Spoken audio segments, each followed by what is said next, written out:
परेशान मत हो, हम थोड़ी देर में हॉस्पिटल पहुंच जाएंगे। आप थोड़ी तेज गाड़ी चलाएं ना। और कितना तेज चलाऊं? क्या आगे गाड़ी में ठोक दूं?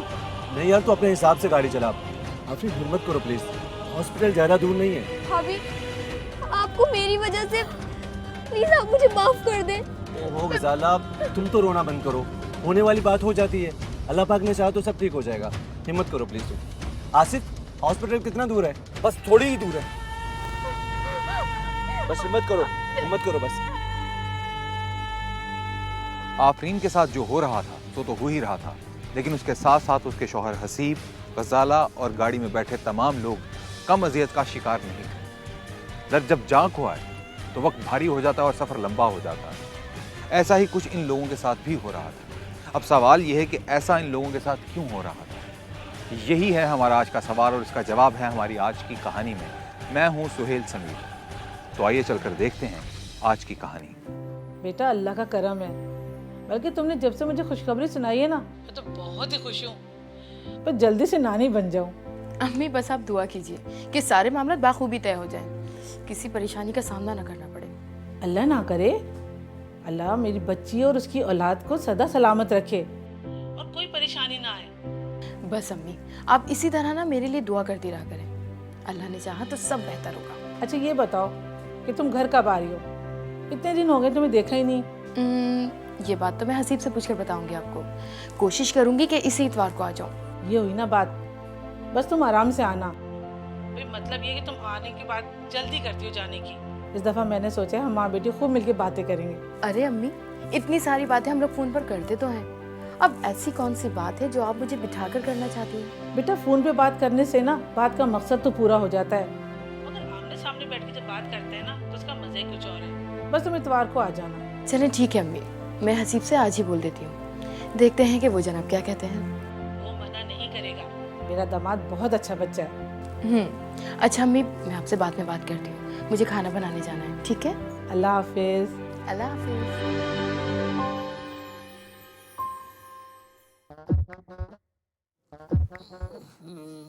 बहुत बेड़ा गर्क हो तेरा। अबे तेरी दुकान को आग लग जाए, कोई तेरी दुकान पे पीक भी थूकने ना आए। किसको कोसने दे रहे हो? अरे वो है ना कम बखत नूर पान वाला, पान में 2 नंबर छालियां डालता है। मैंने उससे कहा है तू पैसे ज्यादा ले ले, मगर ये खजूर की गुठली कूट के पान में मत डाला कर। लेकिन नहीं, सत्यानाश कर दिया मेरे दांतों का। देखना आज मैं उसका कैसे सत्यानाश करता हूँ। तुम क्या सत्यानाश करोगे? फारिग वक्त में बैठकर मक्खियां मारने वाली कहावत भी तो तुम पर पूरी नहीं उतरती। तुम क्या मारोगे भला? मैंने कब कहा कि मैं उसे मारूंगा? अपने हसीब से कहूंगा ना, वो लगाएगा उसने अंजार की फेंटी। लो भाई वो भी आ गया। भाई बड़ी लंबी उम्र है तुम्हारी। आ नहीं गए, कहीं जा रहे हैं। लो भाई तुम लोग कहीं जा रहे हो क्या?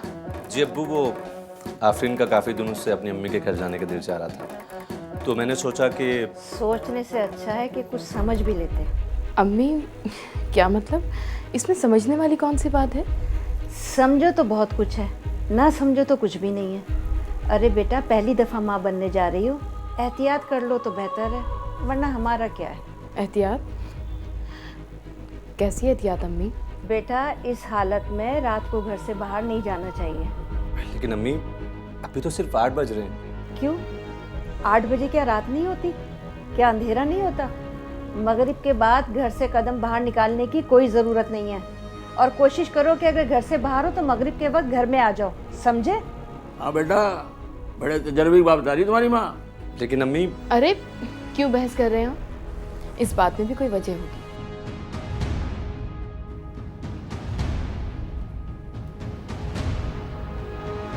इसे कहते हैं सही मानों में जोरू का गुलाम। हैं? आपने कुछ मेरे लिए कहा? आप तो चुप रहे। अरे अम्मी, आप सर तो सीधा रखें। अरे तेरे हाथों में जान नहीं है क्या? दम लगा, तमीज से कर। अम्मी जितना दम है उतना ही लगाऊंगी ना। अब तू क्या मुझसे जुबान चलाएगी? अरे बेटा, तुम्हारी माँ के सामने तो तुम्हारे बाप की जुबान बंद हो जाती है, फिर तुम क्यों? अच्छा ना, बस हो गई मैं चुप। सही तरह कर, अच्छी तरह। हर बात पर रोक टोक, हर बात पर रोक टोक। मेरी समझ में नहीं आता कि मसला क्या है। मुझे तो वो ऐसे ट्रीट कर रही होती है जैसे मैं छोटा सा बच्चा हूँ। औलाद चाहे कितनी भी बड़ी हो जाए, लेकिन माँ बाप के लिए सारी जिंदगी बच्चे जैसी ही रहती है, समझे? चाहे कितनी भी बड़ी हो जाए। जी हाँ, चाहे जितनी भी बड़ी हो जाए, चाहे खुद उनके बच्चे भी बड़े ही क्यों ना हो जाए, समझे आप? फिर भी यार, अब मैं अपनी बीवी को अपनी मर्जी से कहीं लेकर भी नहीं जा सकता। तुम्हें बुरा नहीं लगा? लगा है बुरा, क्यों बुरा नहीं लगा? लेकिन मुझे इस बात का एहसास है, यकीनन उन्होंने हमारी भलाई के लिए ही हमें मना किया होगा। कमाल है यार, तुम तो ऐसे बात कर रही हो जैसे वो तुम्हारी नहीं मेरी सास है।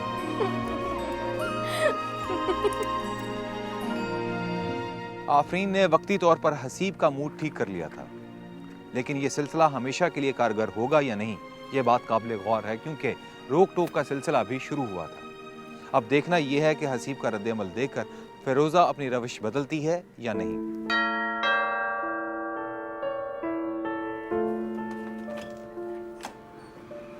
अस्सलाम वालेकुम भाईजान। वालेकुम सलाम। भाईजान आप आ गए। पता है भाभी कब से आपका वेट कर रही हैं। क्यों, क्या हुआ? वो भाभी ने आज कुछ कपड़े धोए हैं तो बस वो छत पर फैलाने हैं। तो फैला देती, मेरा इंतजार क्यों कर रही थी? अब ये तो भाभी आपको बताएंगी ना। अच्छा चलो मैं देख लेता हूँ।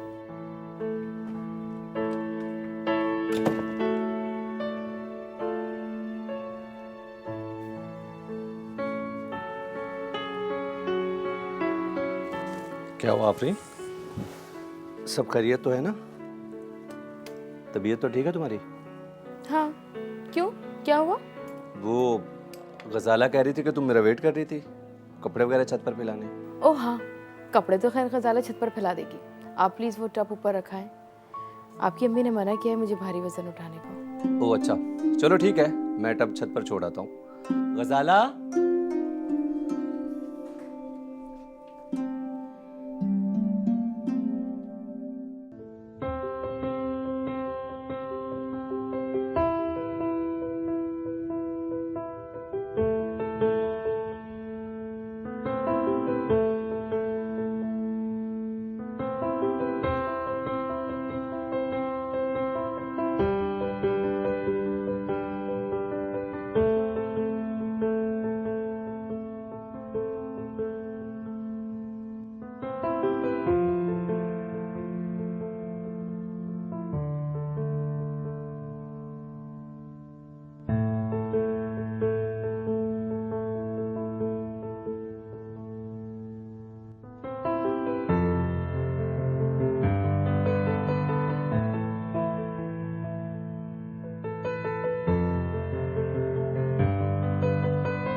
बाज आ जाइए कि सब फितने आपकी क्यों के और क्या के हैं। हसीब की क्यों और क्या का सिलसिला शुरू हो चुका था। वो कहते हैं ना कि इश्क के इम्तिहान बाकी और भी हैं, इसी तरह और बहुत सारी पाबंदियां बाकी थी और अभी बहुत सारी क्यों और क्या ने सर उठाना था। अरे मैं क्या आपको पागल नजर आ रही हूँ? इतनी देर से बोले जा रही हूँ, अब जवाब ही नहीं दे रहे।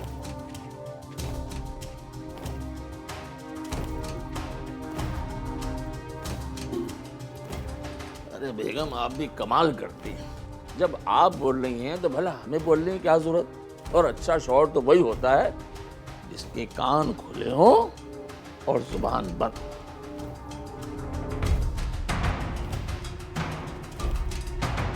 बड़े तैयार शैयार नजर आ रहे हो, कहीं जाने की तैयारी है क्या?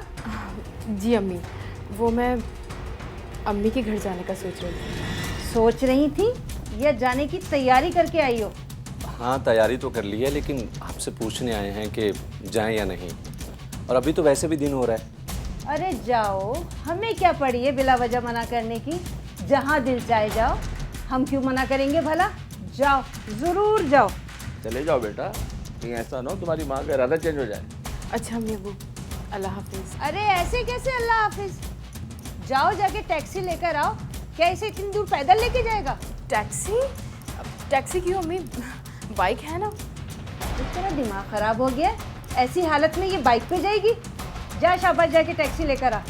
लेकिन अम्मी टैक्सी में तो 1000 रुपये यूं ही बराबर हो जाएंगे, और अभी वैसे भी महीने का एंड चल रहा है। तो बेटा महीना शुरू होने का इंतजार कर लो। तुम्हारी माँ बिल्कुल ठीक कह रही है, ऐसी हालत में इसका बाइक पर सफर करना बिल्कुल मुनासिब नहीं है। भाई पहली पहली खुशी है हमारी, कुछ समझा करो।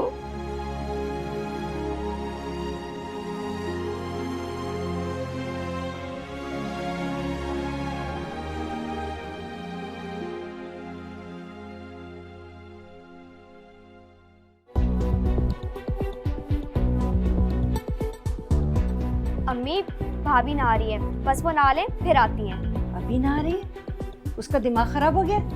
ये वक्त है कोई नहाने का? अरे बेगम, गर्मी भी तो कितनी पड़ रही है, भाई यकीन करो मैं भी नहा कर सोऊंगा। आप तो चुप रहा करें, आपकी बात अलग है। इस वक्त इस हालत में उसका नहाना ठीक नहीं है। रात के वक्त नहाने से गीले बालों में अच्छी बुरी हवा का असर हो जाता है। माफ कीजिए, ये सोचा ही बिल्कुल सही कह रही है, बिल्कुल सही कह रही है। मैं हमेशा सही बात करती हूँ, आप लोग माने तब ना। पिछले 2 माह से तुम्हारी माँ ने मेरी जिंदगी को हराम करके रखा हुआ है। ये ना करो, वो ना करो, यहाँ ना जाओ, वहाँ ना जाओ। संडे को हम पिकनिक का प्लान कर रहे हैं, तू आफरीन भाभी को ले और हमारे साथ चल। Farm house? हम तो जनाब की बेगम को घर के करीब भी आने जाने में एहतियात का कह रहे हैं। अम्मी मैं कह रहा हूँ ना, ऐसा कुछ नहीं होगा। कोई जरूरत नहीं है कहीं जाने की।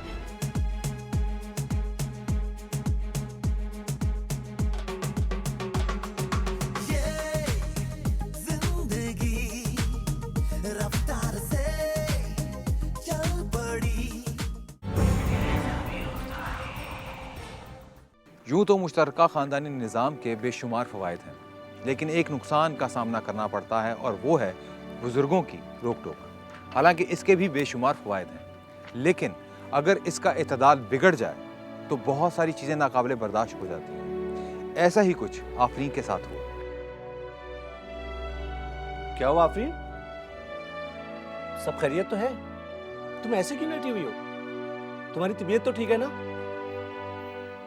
हाँ, अभी तक तो मेरी तबीयत बिल्कुल ठीक है, लेकिन अगर कुछ अरसे ऐसे ही चला ना तो देख लेना बहुत जल्द खराब भी हो जाएगी। क्यों? अब क्या हो गया? क्या होना है? पिछले 2 माह से तुम्हारी माँ ने मेरी जिंदगी को हराम करके रखा हुआ है। पहले तो मुझे ऐसा लगता था इनकी ये रोक टोक मेरी भलाई के लिए है, लेकिन यही भलाई मेरे लिए अजाब बन गई है हसीब। ये ना करो, वो ना करो, यहाँ ना जाओ, वहाँ ना जाओ। हद होती है यार इन सब बातों की। सुबह से इस बेड पर मुझे मुर्दे की तरह लिटाया हुआ है। क्यों? पता नहीं किसी ने उन्हें कह दिया कि चांद गिरहन है आज कहीं, तब से उन्होंने इस बिस्तर पर मुझे इसी तरह लिटाया हुआ है। कहती हैं कि मैंने कुछ भी किया तो बच्चे पर बुरा असर पड़ सकता है। मतलब कि अगर मैंने कैंची इस्तेमाल की तो बच्चे का तालू कट सकता है, अगर मैं उखड़ू बैठी तो बच्चे का कुप निकल सकता है, अगर मैंने सिलाई की तो बच्चे की उंगलियां जुड़ सकती हैं। व्हाट नॉनसेंस यार, क्या है ये सब? पता नहीं यार क्या हो गया अम्मी को, मैं तो खुद कसम से बेजार आ गया हूँ। प्लीज हसी, आप जाकर अम्मी से बात करें। अरे क्या खाक बात करूं? उनके आगे अब्बू की नहीं चलती तो मैं किस खेत की मूली हूँ?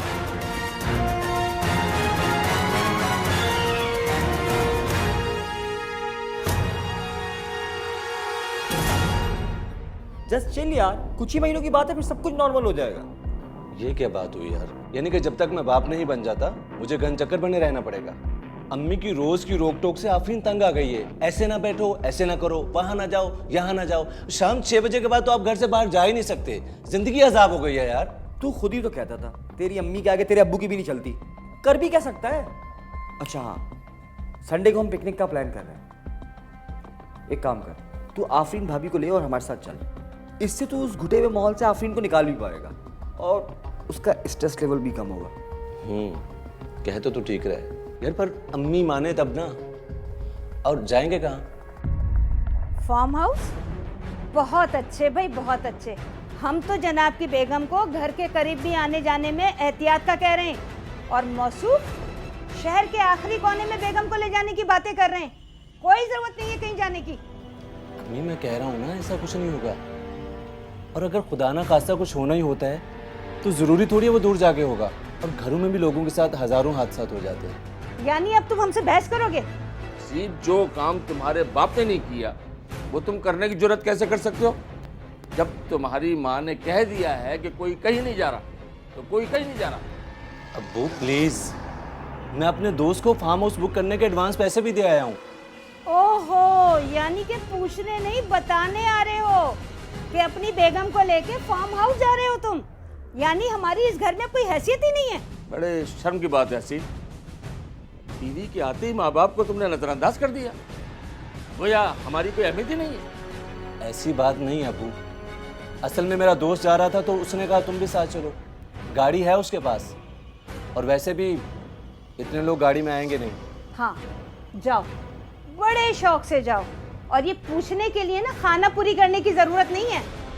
जाओ, लेकिन एक बात कान खोल के सुन लेना, आज के बाद हमने तुम्हें या तुम्हारी बीवी को कोई बात कही तो उस बर्तन में खाने को देना जिसमें जानवर खाते हैं। जाओ शौक से। अरे भाई कौन जा रहा है, कहाँ जा रहा है? तुम्हारे भाई साहब जा रहे हैं अपनी बीवी को साथ लेके किसी फार्म हाउस में। अरे वाह, फार्म हाउस। भाईजान मैं भी चलूँ आपके साथ फार्म हाउस प्लीज? कोई जरूरत नहीं है कहीं जाने की। अम्मी जाने देना, ये भी एंजॉय कर लेगी। एक दफा मना कर दिया नहीं जाएगी तो बस नहीं जाएगी। बेगम, अगर आप बुरा ना माने तो कुछ कहने की जसारत हम कर सकते हैं। कहिए। जाने दे बच्ची को, वरना इसका दिल टूट जाएगा।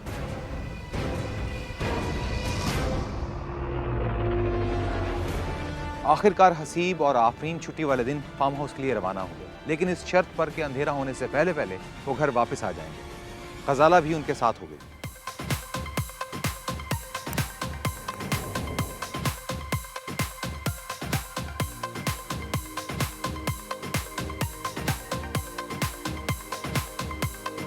भाईजान हम लोग कराची से बाहर जा रहे हैं क्या?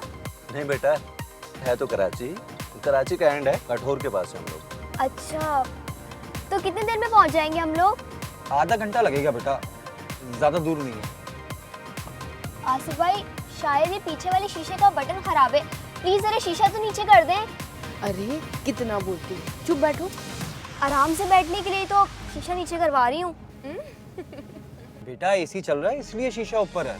अच्छा एसी चल रहा है, पता नहीं पीछे हवा तो नहीं आ रही। दरअसल आज गर्मी बहुत ज़्यादा है, थोड़ी देर में गाड़ी ठंडी हो जाएगी तो तुम्हें पता चल जाएगा कि एसी चल रहा है। अब चुपचाप बैठ जाओ।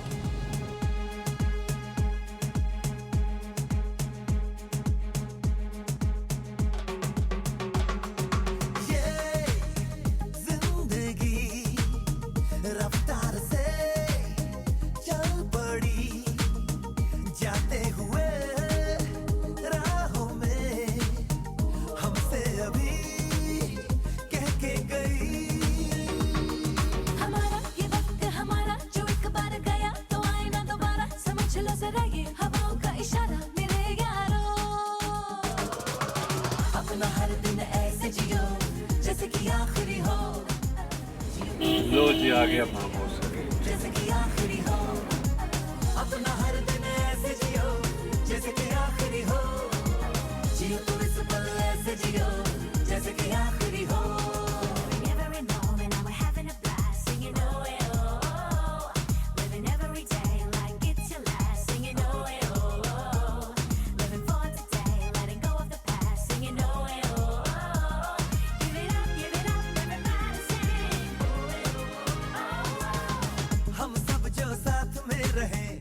वाह भाईजान कितना अच्छा फार्म हाउस है।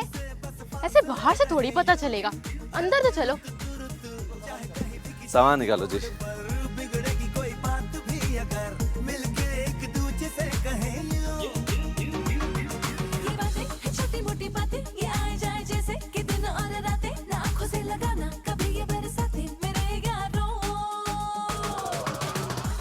लाइए जी, कुछ सामान मुझे भी दे दें। नहीं जी, आप खैरियत से अंदर तशरीफ ले आए, सामान मैं खुद उठा देता हूँ। शुक्रिया, सारा सामान उठा लीजिएगा।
देखो पहले मुझे पहले मुझे पहले मुझे पहले मुझे।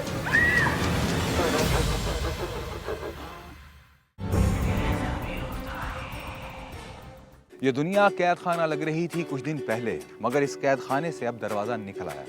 आफरीन को ऐसा लग रहा था जैसे वो किसी कैद से आजाद हुई है और अब आजादी के इन लम्हों से वो महसूस हो रही थी। अरे यार भाभी, मैं तो समझी कि आप लंच निकाल रही हैं, मगर आप तो फ्रूट्स काट रही हैं। मुझे भूख लगी है भाभी। लंच बाद में करेंगे, पहले फ्रूट खा लो। चलो यार आसिफ आ जाओ, भाभी आप भी आ जाओ।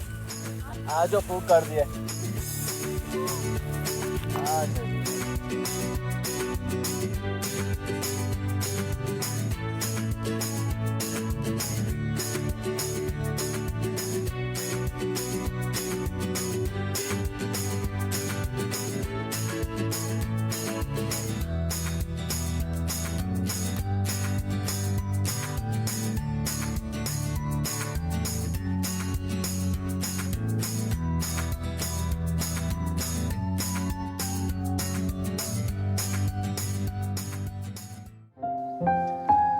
ऐसे ही रहा करो हमेशा, हंसी मुस्कुराती हुई, खूबसूरत, बेहद खूबसूरत। खैरियत तो है। आज कुछ ज़्यादा ही शायराना मूड हो रहा है आपका। ऐसी कोई बात नहीं है। असल में आज तुम्हें काफ़ी दिनों बाद खुश देखा तो मुझे बड़ा अच्छा लग रहा है। हाँ, मुझे भी कुछ ऐसे ही लग रहा है। Thank you. अरे थैंक यू किस बात का? भाई तुम मुझे यहाँ घुमाने जो लाए हो, इसका। अगर थैंक यू बोलना है तो आसिफ और स्नोबर को बोलो, क्योंकि ये प्लान उन्हीं का था। देखो कितने खुश हैं। वैसे अकेले आते तो इतना मज़ा नहीं आता है ना? हाँ सही कह रही हो। वैसे हसीब और आफरीन भी कुछ ज़्यादा ही खुश लग रहे हैं। इन दोनों से ज़्यादा खुश तो गजाला लग रही है। वाकई ये बात तो सच है।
अरे अभी तो पार्टी शुरू हुई है।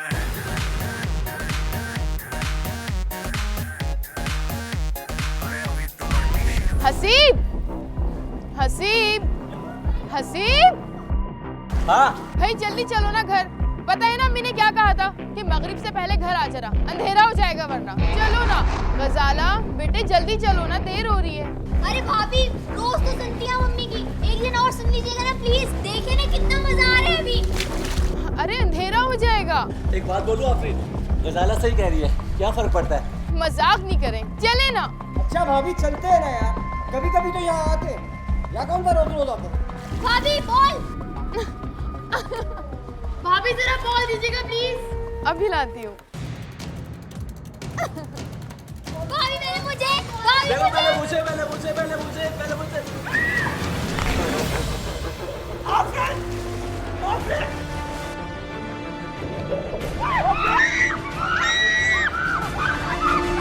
हद से ज्यादा पाबंदी लगाई तुमने और उन्हें ये सोचने मजबूर कर दिया कि उन्होंने औलाद का जो फैसला किया है वो गलत कर दिया है। और उससे भी बड़ी गलती मैंने की, वो ये कि मैं खामोश रहा, बल्कि तुम्हारी हाँ में हाँ मिलाता रहा। अब आप भी मुझसे इस लहजे में बात करेंगे? काश ये बात मैं पहले कर लेता, तो आज ये दिन नहीं देखना पड़ता।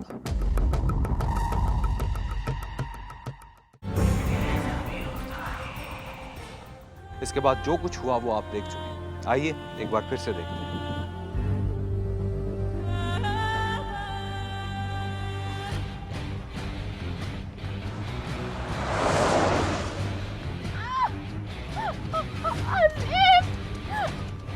बहुत तकलीफ हो रही है, जल्दी चलो। हिम्मत रखो आफरीन, परेशान मत हो, हम थोड़ी देर में हॉस्पिटल पहुंच जाएंगे। आप थोड़ी तेज गाड़ी चलाएं ना। और कितना तेज चलाऊं? क्या आगे गाड़ी में ठोक दूं? नहीं यार, तो अपने हिसाब से गाड़ी चला। आफरीन हिम्मत करो प्लीज, हॉस्पिटल ज्यादा दूर नहीं है। भाभी, आपको मेरी वजह से प्लीज आप मुझे माफ कर दें। ओहो गजाला, तुम तो रोना बंद करो। होने वाली बात हो जाती है, अल्लाह पाक ने चाहा तो सब ठीक हो जाएगा। हिम्मत करो प्लीज तुम। आसिफ, हॉस्पिटल कितना दूर है? बस थोड़ी ही दूर है। बस हिम्मत करो, हिम्मत करो बस। और कितना रोगी बेटा, बस करो, खामोश हो जाओ। जो होना था वो तो हो गया ना, यही अल्लाह की मर्जी थी। सब्र करो, हिम्मत से काम लो। अब रोने से क्या फायदा? कितना समझाया लेकिन बाज ना आई। अब करो अपनी मनमानी। अम्मी प्लीज। तू चुप रह, ये सब कुछ तेरी शय की वजह से हुआ है। अरे अगर तेरी औलाद थी तो हमारी भी औलाद की औलाद थी। अगर उस वक्त मान लेते तो ये ना होता।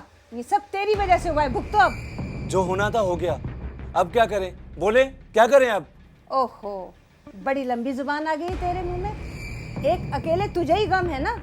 जब मना किया था तो ना माने, जाने दिया, बजाय गलती मानने के वो हमें तेवर दिखा रहे। देखो जी किस लहजे में बात कर रही है। कौन कह रहा है कि गलती हसीब की और आफरीन की है? गलती है, बिल्कुल है। आफरीन की गलती यह है, उसने नहीं समझा कि जब बड़े कोई बात समझाते हैं तो अपने तजर्बे की बिना पर समझाते हैं। और हसीब की गलती यह है कि वो अपनी बीवी से बेपनाह मोहब्बत करता है। और सबसे बड़ी गलती तुम्हारी है, हद से ज्यादा पाबंदी लगाई तुमने और उन्हें ये सोचने मजबूर कर दिया कि उन्होंने औलाद का जो फैसला किया है वो गलत कर दिया है। और उससे भी बड़ी गलती मैंने की, वो ये कि मैं खामोश रहा, बल्कि तुम्हारी हाँ में हाँ मिलाता रहा। अब आप भी मुझसे इस लहजे में बात करेंगे? काश ये बात मैं पहले कर लेता तो आज ये दिन नहीं देखना पड़ता। अरे एहतियात जरूरी है। एहतियात का ये मतलब नहीं है कि इंसान जीना ही छोड़ दे। कहाँ लिखा है ये? कहाँ लिखा है बताओ? और ऊपर से तुम्हारी तोहमत। दुनिया कहाँ से कहाँ चली गई फिरोजा बेगम, और तुम अभी तक अच्छी और बुरी हवाओं के पीछे लगी हो। अगर आफरीन का पैर घर में फिसल जाता जब भी तुम यही कहती गलती इन लोगों की है, होने वाली बात को कोई नहीं रोक सकता। वो लोग पहले ही बहुत तकलीफ में हैं। अगर तुम इनकी तकलीफ कम नहीं कर सकते हो तो खुदा के वास्तों से बढ़ाओ तो मत। जाओ अपने कमरे में।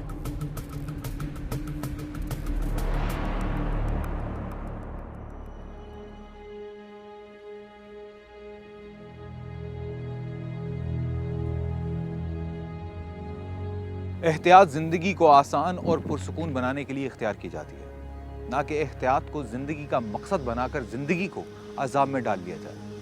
ये भी ठीक है कि घर के बड़े जो भी बात करते हैं अपने तजुर्बे और मुशाहिदे की बुनियाद पर ही कर रहे होते हैं, लेकिन इसका ये मतलब हरगिज़ नहीं है कि उनकी कही हुई हर बात में सदाकत हो। इसलिए ज़रूरी है कि हर चीज़ में इतदाल से काम लिया जाए, और जो लोग इतदाल से काम लेते हैं खुशियाँ उनसे कभी भी मुँह नहीं मोड़ती, और जो लोग ऐसा नहीं करते उनके साथ कभी कभी